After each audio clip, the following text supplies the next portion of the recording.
Hey there. Welcome to The Climate Cycle, a podcast focused on Canada's climate tech ecosystem. In each episode, we sit down with founders building climate solutions right here in Canada to better understand the challenges presented by climate change and what we can do about it. Okay, so picture this. You're on the highway in your electric car, and you've planned your trip so you're hitting the next charging station right as you need to recharge. You pull up, get ready to plug in, but it doesn't work. Maybe the plug's damaged, or the app isn't working, or it just won't start. Maybe you've been in this situation before, or you've just heard stories about it, and it's made you second guess switching to an EV. Access to reliable charging is one of the key enablers for electrifying our transportation system and widespread EV adoption. But some studies have found that more than 20% or 1 in 5 of charging attempts fail. Today's guest is working to make charging failures a thing of the past. Benoit Lacroix is the CEO at ReliON, a reliability as a service startup that optimizes the uptime for EV charging networks. As an EV driver myself, I was eager to talk to Benoit to understand why these charging issues happen in the first place and how come this problem still exists. We unpack how ReliON is thinking about monitoring, integrating a range of data points to better pinpoint charger issues and deploy the right resources for the job, and the impact that reliability has on EV adoption. We also talk about what policy supports need to be in place to support electrification, the unique hurdles faced by fleet operators, and lessons learned from Benoit's almost 20 years of experience working to electrify transportation. Benoit, thanks for joining us. Thank you, Justin. Thank you for the invitation. Excited about the conversation. Yeah, so glad you could come on and talk to us about what you're building.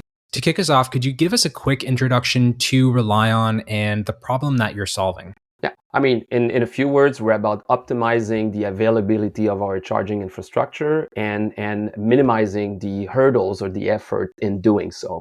Those who are driving electric cars right now probably know this very well.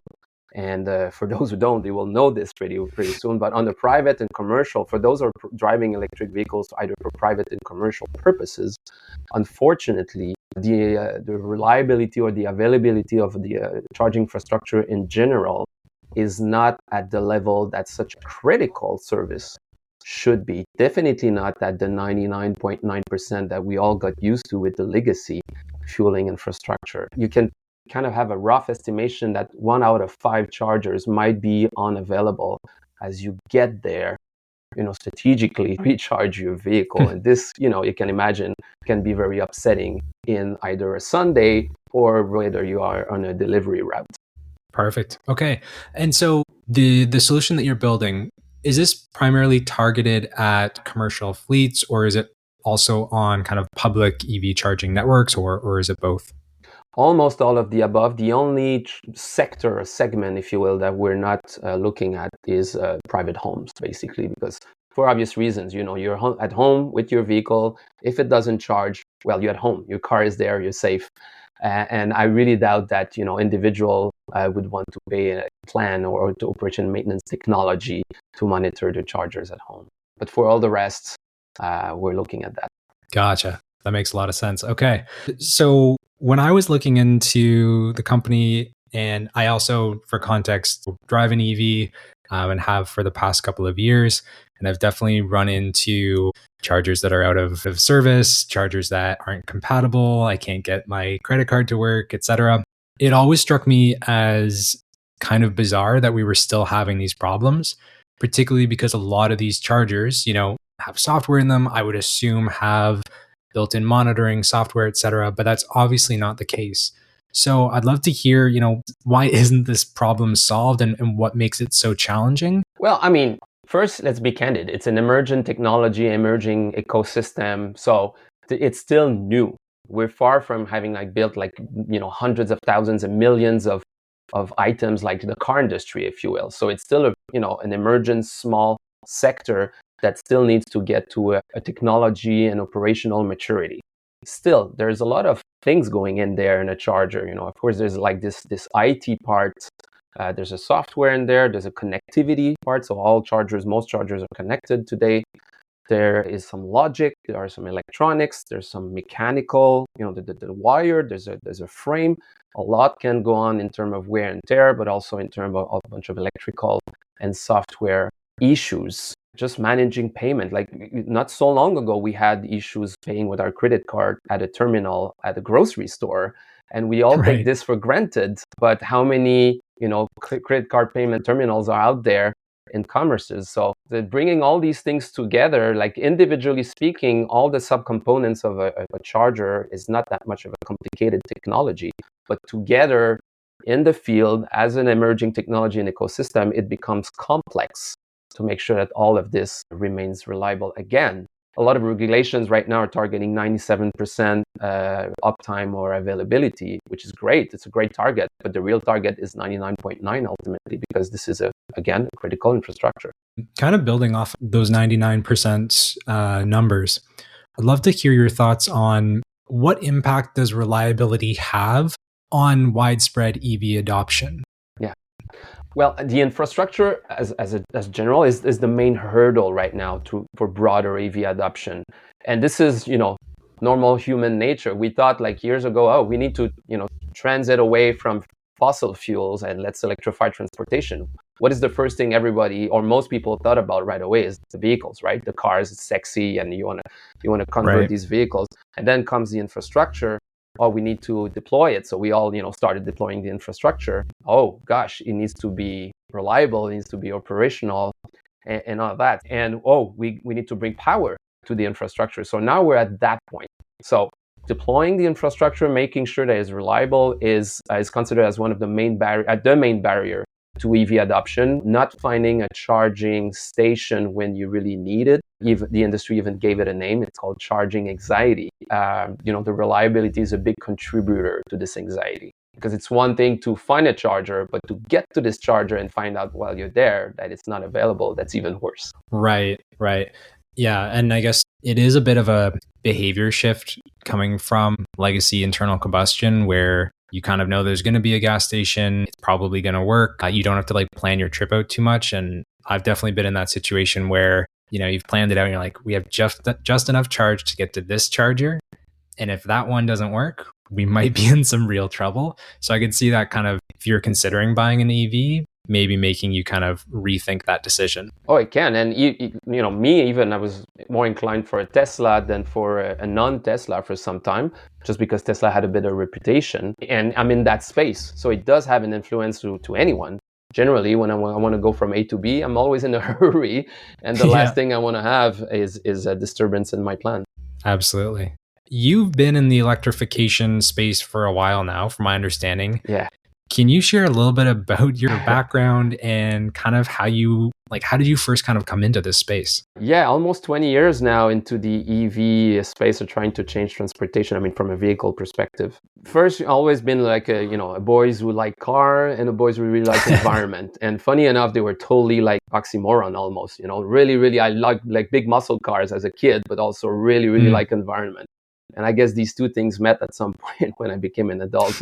But long story short, in 2005, finished our undergrad with two friends and two teammates from a school competition. We're building race cars. It's called Formula SAE. And the university kind of compete against each other, building these cool race cars. And as we finished our undergrad, and obviously this great experience, we're like, we really have fun working together, the three of us. We were kind of aiming at becoming like race car engineers, like literally going to visit F1 shops in the UK with our resume in our pocket, try to give them away and become race cars engineers. But quickly we found out that it was all the shame, not that much of the fame. You work a lot in the shadow and very hard. And I don't want to be out of respect for the race car industry, but for us it was pointless. It was not meaningful enough, I will say it this way. So we say, okay. So we have fun working together. Let's just start a business to make a difference in transportation. It was as naive and as broad of this in 2005, mind you. So we started this business called Effenco way too early in time. And to fast forward a little bit, where our aim was to electrify vocational heavy-duty trucks. So work trucks, garbage trucks, delivery truck, bucket trucks, all these type of vehicles. Almost 20 years ago. Wow. Okay. So you've seen this problem from probably a lot of different angles. How did you connect with Diagram Ventures? And can you share a little bit about that partnership and how this kind of came to be. Yeah, so throughout time, my role were always like outgoing the company, either sales, customer support, business development and all that. So I'm still relatively involved in the ecosystem in general, being part of clusters, association. And I presumably Diagram got my name from there. We did a panel together a few months before the ReliON project started. So Diagram, and I can take a little sidetrack here. Diagram is a venture capital firm here in Montreal, but also has a venture builder studio. They start business idea from the ground up, which is a great model, by the way, that I really appreciate. So they were already scratching this problem of EV charger reliability, and hey, there must be an opportunity to make a difference, and therefore a business opportunity there. So they reached out relatively early into this discovery phase to have my professional opinion on it. And as we had the first meeting, I also said that I might be available as a professional, and they say, oh, could you be a CEO candidate then for that gig? I said, well, maybe. It took a few months, but at some point it was really like, for me, it was obvious. Like that was my next adventure, because developing, deploying, and supporting technologies and products are super analogous to my expertise in the same ecosystem with the same stakeholder, and continue my career mission. So how and start another business from the ground up, and all the creativity and adventure that comes with it. So for me, it was a no-brainer. That's really cool. Yeah, I find the venture model super interesting, where it seems like there's a lot of kind of that upfront exploration of the problem space, and is this a market? Is this a problem? What does it look like? And then kind of putting together a team and a business around it. It's like a really interesting model, as opposed to kind of like the typical like founder goes out and kind of does that on their own type of story. And if you allow me to bounce on that, because they're professional, at the end of the day, they're professional, investors and business people, and they really, really focus on the seriousness of the problem and the size of the problem, the size of the market opportunity. And this is what you need to become in love with, not the solution. The solution can evolve over time, but if you start a venture trying to address a novel cause, if possible, which is obviously is here a big problem in a growing market, you have a very nice canvas to start a business. So for me, this is a lot of thicken the boxes to start a new business. Yeah. So would love to kind of dive a little bit more into that customer base. It sounds like right now, kind of some typical customers are both on the charging networks and the fleet side. Like, what does a typical customer look like in those two profiles? Like, are they national networks? Are they, local distribution centers? Like, what does a kind of typical customer look like there? Yeah, I'll speak about let's say the end users, I like to call them, because there's the food chain, or the business models are so various that we could go on for 2 hours just for that part. So if I kind of simplify it, on the public charging side, they are pure play, we'll call them charge point operators. So those are in the business to deliver kilowatts for charging. That's their business. You have local ones with as many as 20 and 50, 100 chargers. And you have national one with a few thousands of chargers that we see mostly in the US of that size. But for here in Quebec, there's a circuit electric with almost 6,000 chargers. So those are business of charging vehicles. Still in the public charging, you will have commerces, retails, parking lots that see an additional opportunity to put chargers in the real estate that they have, either as a courtesy to the customers that are coming to their commerce, and sometimes for free, but sometimes as additional revenue as well. But these count as the public infrastructure. Why? Because anyone can, with a credit card, and maybe the app, can go and charge. So today, that's the lion's share of the installed base, if I put aside like the residential part. And then you have the fleet, commercial fleet, the delivery fleet will have, chargers either at their own depot or strategically positioned, sometimes even at the customer's depot, chargers. So they make sure that from A to B and B to A, they will have opportunity to charge. Interestingly enough, we see more and more fleet managers that are actually counting on the public infrastructure to charge their vehicles. Oh, really? Yeah. So you can see a lot of conflicting priority between me, I want to charge my vehicle to go to to cinema, And every truck that also needs to charge to complete its route. So will there be like a commercial public infrastructure and a private public infrastructure? Now, I don't want to open a can of worms, but these are very interesting type of conversation that we hear. Then you have a workplace. Obviously, people get to work, charge their vehicle. Again, very often is a courtesy to your employees. MURBs, multi-unit residential building, big condo building. There's a lot of sense to put chargers in the basement parking, obviously, for the dwellers. But we see, other opportunity to actually make these parkings and charging station available to non-dwellers to come inside and maybe, take advantage of this infrastructure. And then I mentioned a bit before the single home. Obviously, that's the last type of segment. Now, for us, an ICP, ideal customer profile, as we start, is any of those where charging is critical to their mission, and which shows a high utilization rate. So obviously, those are the first sectors where they will really want to have a high reliability on their charging infrastructure. So typically, you will see the public infrastructure that I mentioned before, and the fleets, which, not having your vehicles ready for the routes in the morning is simply not an option for a commercial fleet. Right. Gotcha. So I feel like there's a lot of focus and a lot of attention, particularly in the media, around the consumer side of things, like the public, as you said, you're driving to the cinema type of charging. I would love to understand a little bit more, like when you're talking to the public charging operators and the fleets, like what are some of the problems that they were experiencing around reliability and monitoring? And obviously, the charger's always down, that's a problem, but I would imagine this is impacting some more nuanced parts of their business models. Well, and the opposite of what I'm about to say is what we're trying to solve with our technology, right? But visibility is one, and there is some data available for the chargers, the technical data coming back up in the cloud for the chargers. But really, what do you do with the data? Taking a snapshot is not enough. You really need to look at the story. Is there any patterns? Is there any repetitive patterns that happen every, so on? And what is it related to maybe external factors? So really go deep into the capture and processing of all the data available for chargers and make all this information readily available.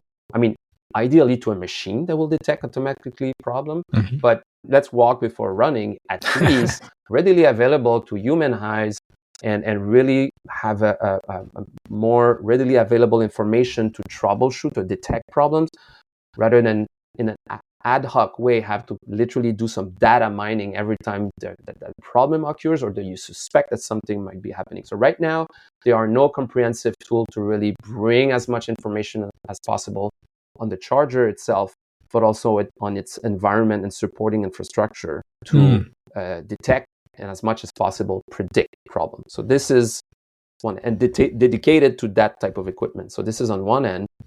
On the other end, to solve problems, there's a lot of best practices, workflows that need to be put in place. And again, there are no comprehensive and end-to-end product right now to, okay, once you detected a problem, what do you do with it? Is it a digital problem? This can be solved maybe obviously a bit easier. But if someone needs to go, how do you carry the information for that? Who do you send first? You send someone to do a janitorial work, maybe just a picture for an inspection, or you really send some people call them the big gun, but literally an electrician to open the whole thing. So who do you send? What information do you send? How do you send that person? You take the phone, you take email, blah, blah, blah. So there's a lot of management and kind of administrative type of work that you can imagine. I like to say that the balls are very often falling on the ground because you jump from one system to the other and the information is scattered instead of being in one place. So yeah, I mean, detecting and the whole process is just being performed by a lot of people, a lot of tools. So it's the opposite of, the best example I like to use is a CRM. There's a reason why, the CRM software exists, because everyone have the same data and collaborate in the same system. So everything is clear, roles, responsibilities are clear. I think operational hurdle is something that comes back very often, that every issue is handled in an ad hoc way and more reactive than proactive. Right. And those handoffs between systems, like you said, balls get dropped, things don't integrate. You didn't pass over the documentation from system A to system B. I've definitely seen, versions of that in different industries too, and it's really challenging when those systems don't talk to each other. I'm curious, could you talk a little bit about the range of problems that can arise with a charger? Like, I think we were talking beforehand, and I was kind of very surprised once you start like peeling back layers of the onion that it's not just like an electrical problem or a, payments problem. Like, the range of problems seems much larger than I think you would expect. Absolutely. Let's take one that is kind of mainly seen is connectivity. All the chargers are now connected through either Wi-Fi, cellular, LAN. And when you lose connectivity, it doesn't mean the charger is down, by the way. It can be still on, but how do you manage access and payment? So sometimes locally, the charger can still give a charging session. It will be free for the user. So obviously Right. for the owner, it's not really advantageous. But anyway, so connectivity problem, and one remedy for that is to do a breaker reset. Okay, but in my mind, breaker reset as a remedy for a critical piece of equipment and infrastructure is not the right answer. So you need to go deeper in that. Like, we're developing tools that actually go up the food chain of connectivity to really identify where's the latency, is there, where's basically the missing link in the chain. So connectivity is one thing, but it can get really complicated if you have the charger, its modem, the Wi-Fi router, the internet of the actual building or the location, the local internet. So there's a lot of things that can go bad just for connectivity, for example. Then you have, the internal fault in the software, which can be very simple, can be very complicated. As you mentioned, there's a lot of subsystems. There's the actual controller of the charger, the access control, RFID or whatnot, the payments, or there's a lot of little systems, a computer that talk to each other. Then you have a handshake with the vehicle. So we're not talking about a fuel nozzle, basically a tube that you put in a tank, Right. and you just send some fluid. There's an electrical and signal handshake that needs to happen between the vehicle and the charger. So interoperability is a big challenge between the certificate you can have or whatever token that needs to be exchanged during the session, and are they at the same update level, same firmware version, and blah blah blah. Just controlling all that. There's a lot of stakeholders involved. There's a lot of problems with that. And then you have electrical power parts. There's inverters, a whole bunch of things that can go wrong there. And again, I think we can all expect that this will become more reliable with time, but it's still high power piece of equipment that can go wrong from time to time. You have all the support equipment, cooling and fans and filters that can just, it's normal wear and tear.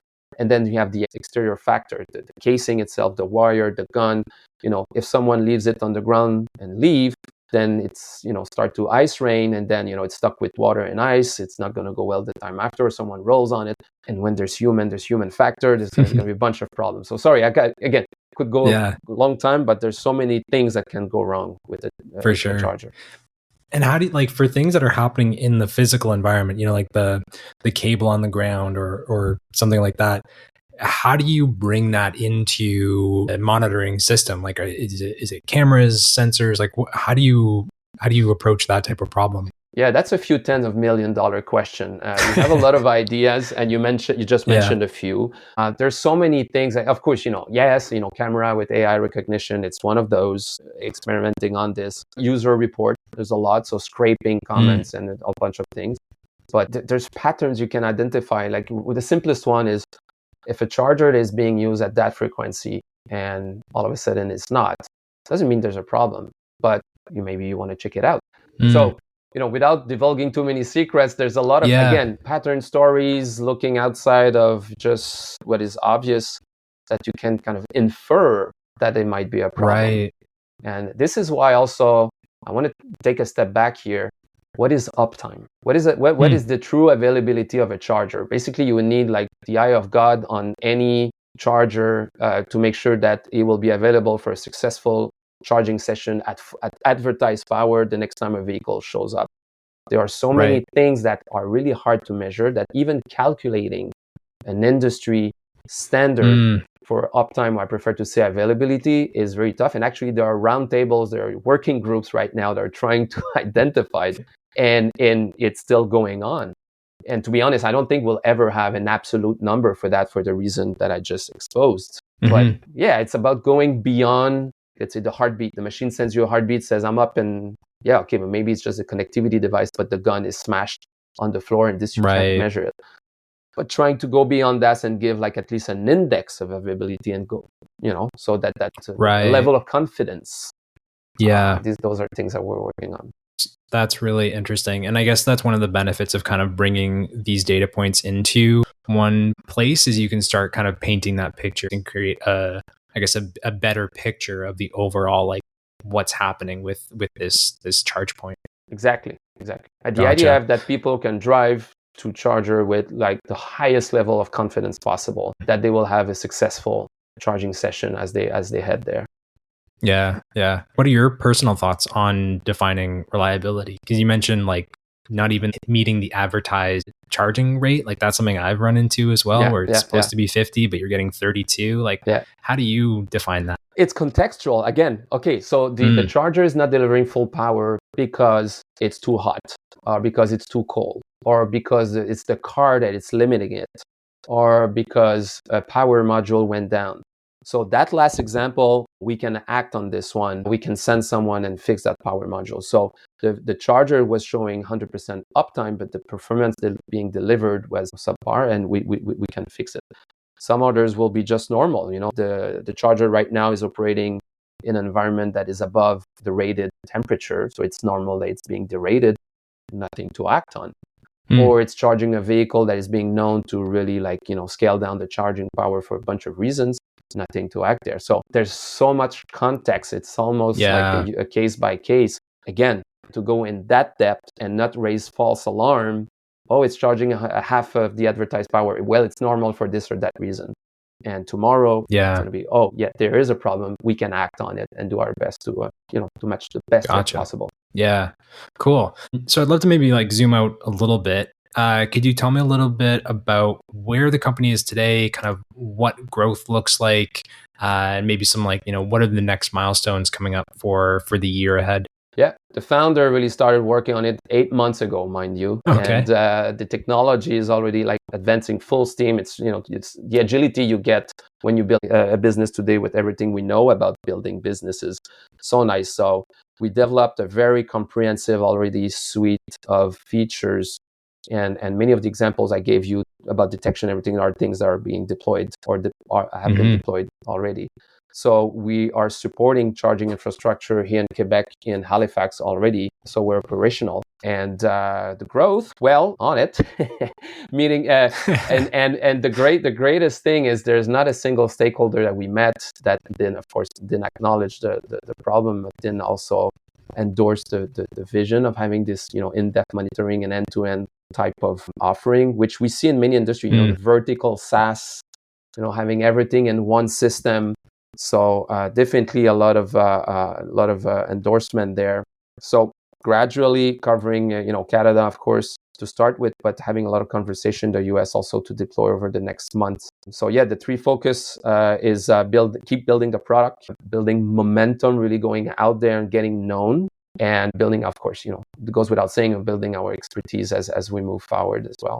Fantastic. You mentioned there about the stakeholder involvement, and I know that Canada has specific targets to get to full EV sales and all of that. Would love to hear your thoughts on, or if you've had any feedback or interactions with folks at Natural Resources Canada or some of those groups that are kind of working on those mandates. And I'm sure they have a slew of data that they're seeing on their end, but yeah, I would love to hear kind of if you've had those conversations, what that's looked like. I had a few. I'm sure we'll have more as we get more involved around this working group. I can say that again, the availability, the eventual availability or lack thereof of the charging infrastructure of power to the grid power for any new installation is a concern. But in my mind, it is so powerful to set optimistic yet reasonable objectives and then backpedal and kind of reverse engineer everything we need to do today to achieve as much as possible, even beat these objectives. But I'm saying this because there's a lot of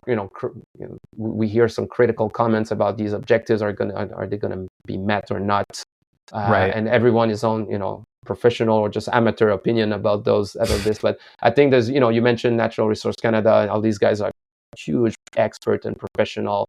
They've been around. They surveyed all stakeholders, and they set these objectives. And now thanks to these objectives, which is the most powerful thing, by the way, to drive EV adoption or any transition, which I've been waiting my whole career, and now it's starting to show out. So when you have these objectives, we, stakeholder of the industry, align and truly work to achieve them, because it creates opportunities. It settles the ground. Everyone work with the same rules. Hey, we as a society, we as industry, this will be the playbook, the rule book in 5, 10, 15 years from now. So we all have the same clear sets of rules and we work to achieve them.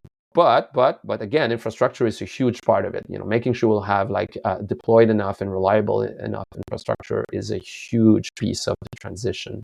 Yeah, absolutely. Are there so we have the sales mandate.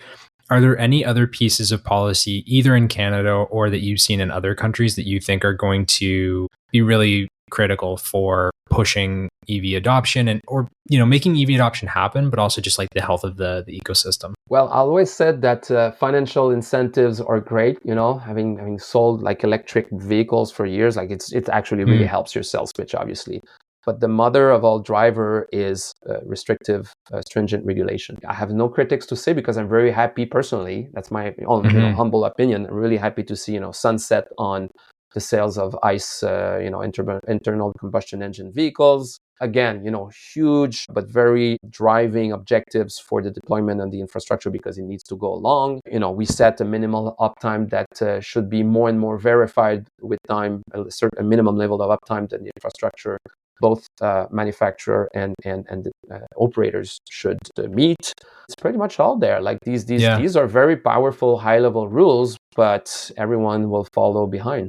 Yeah, I've kind of circled this a couple times, but again, kind of with a wider view.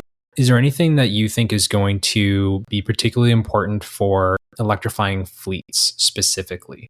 I think the broader charging infrastructure for sure needs to be in place. Are there any other particular hurdles that we really need to be working on to make electrifying fleets work and really take off? Yes. First, I'll take a very, very high level driver, and which we already see. We see this in the parcel delivery, last mile delivery. So the customers of those parcel delivery companies are now requiring decarbonized delivery from A to B. So this is a huge driver, so a large parcel delivery service provider will now buy electric trucks. Why? Because their customers are requiring it. So this is a huge driver. And why? Because these retails or whatever company that are using these delivery services, they really committed to their ESG and they walk the talk, and now they tell their delivery service provider, hey, now if you will be delivering our product, it will be in green trucks. Huge driver.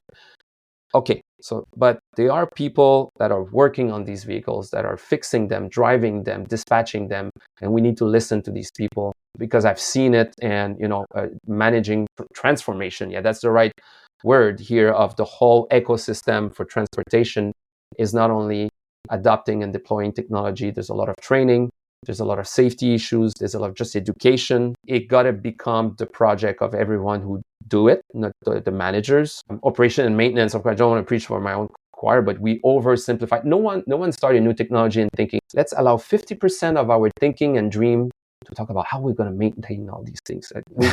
We get excited about the vehicle and everything. And, and it's a human habit to just kind of oversee this, but it is huge. And even more so in very critical activities such as, deliveries, garbage removal, part industry, safety and operational efficiency is obviously key.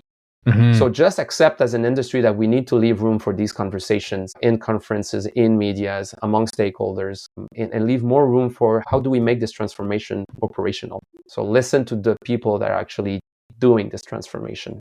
I love that you brought that up because I do think it's easy to focus on the numbers in a spreadsheet and kind of unit economics and all that kind of stuff. But it is someone driving a truck or driving a car, and what is their experience? There's a wealth of information, I would imagine, to inform this transformation. I'll say two things really quickly. I was talking to a dispatch manager for a parcel delivery company, and I was saying I need to rethink my routes. I need to rethink how I load my vehicles and everything. So it's it's beyond just switching from gasoline to electric. And we as individual have a hard time managing the state of charge of our cell phones if you're going around. Right. Like you stay beside a column in the airport, or you charge on your laptop in your backpack. We only have one unit to take care of. Imagine a fleet manager with 100,000, maybe not 1,000, but tens and hundreds of vehicles, and you need to make sure that they're available in the morning. And as opposed to a fuel vehicle, you cannot like fix the situation in 5 minutes. It will at least take at least half an hour, if not 60 minutes or a couple of hours. So you really got to think this through to make sure it's going to happen. Yeah, fascinating. So one last question. You're bringing a lot of experience to the table from a company building perspective. What are some of the biggest lessons that you learned from your time at Effenco and kind of your career that you're now bringing to the table with ReliON? Company building, I'll start with that because team. Take care of your team, build your team. The right person in the right place. Culture is stronger than everything. Just be clear between each other, candid. These are among our two main values. Just build something strong and make this company the team's project, not just the founders, just not the managers. So we go as one. That's one. Structure the company enough again so it's really efficient. It's really easy to just be reactive when you start a company. No, you need to engineer the company to a certain level, not be over top heavy as a startup. But you gotta systemize things from the get-go to a certain extent, so you're really, really efficient and lean. That's for building the company. But I think the company needs to be bigger than the individuals, and I include myself. It needs to be a system. It needs to be a machine. That's what we're doing. I think already very well at ReliON. Then from more the strategic side of things, Jesse and I, my co-founder, we like to say, heads in the cloud and boots on the ground. So really, really attached to the long-term vision of the company. How do we solve this big problem, novel cause? And we have a strong mission, but boots on the ground, be really attached to what we can generate as value today in the environment that we deal with the customers and stakeholders that we deal with. It could be very tempting to build like crazy whatever AI or what but maybe this is not the industry needs right now, and you need to be really smart in your product design, product management, be very strategic at the value you're delivering today, but attach this to the long-term value. Gotcha. Was there anything that we didn't cover that we should have talked about? Yeah, we were talking about drivers and regulations earlier. I forgot to say interoperability, making sure that this is a critical infrastructure.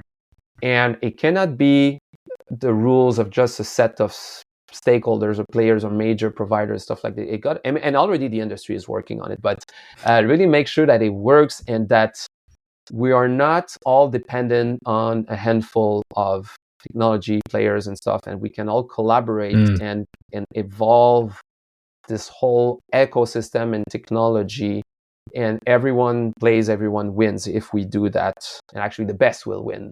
But really make sure that, of course, I think there will be, pure commercial driving force that will ensure this, but maybe having some guardrails that, can favor that. That's one thing.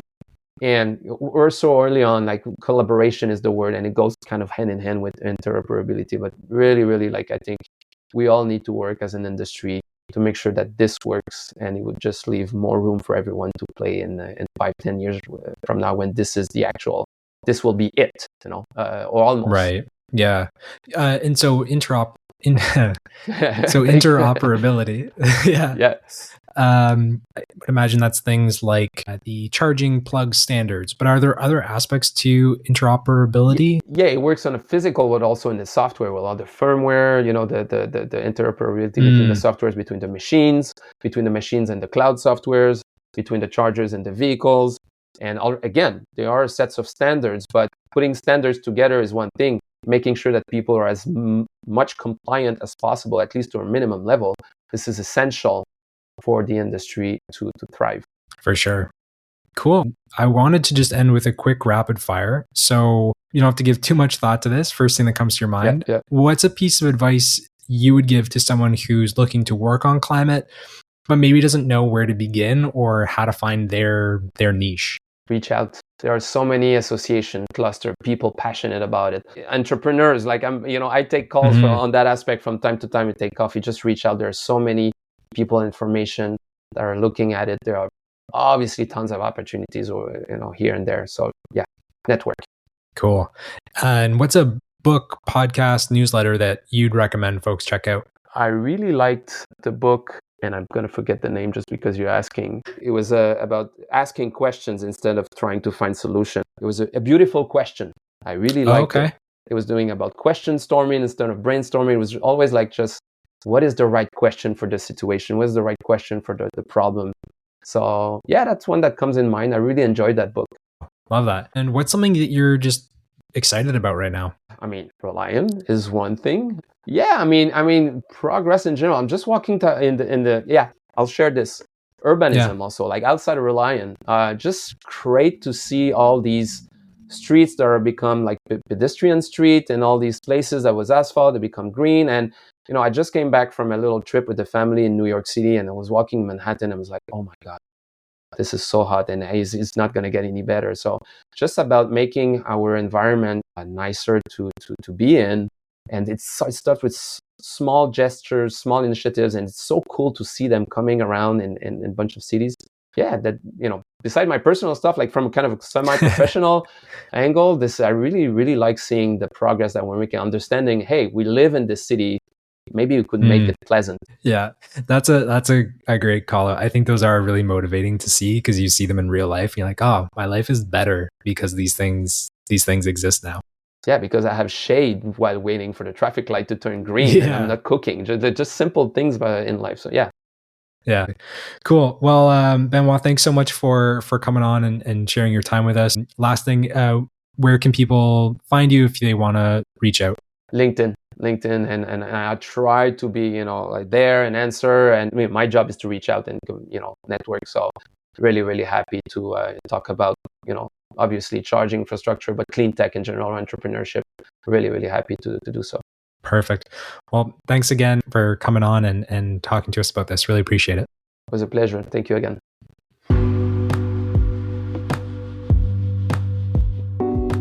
Thanks for joining us. If you enjoyed today's episode, leave a rating and a review on Spotify or Apple Podcasts. It would mean a lot and helps grow the show. To stay in the loop on Canadian climate tech news, recent fundraising, job postings, events, and more, subscribe to the Climate Tech Canada newsletter on our website. Thanks for listening. We'll see you next time.